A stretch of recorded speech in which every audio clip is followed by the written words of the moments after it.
I'm going to show you how to fix Ghost Touch issues on your iPhone. First, clean your screen with a microfiber cloth. Make sure there's no dust, oil, or smudges as this can mess with touch sensitivity. Next, remove your screen protector, especially if it's cracked, old, or thick.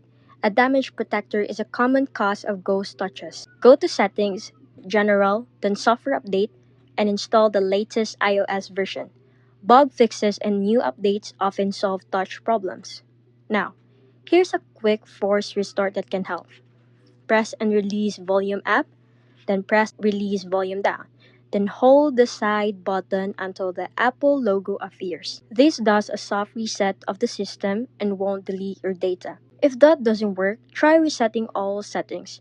Go to Settings, then General, then scroll down and click Transfer or Reset iPhone.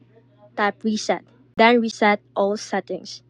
These won't erase your photos or apps, just resets preferences. Still no luck? You may need to do a factory reset.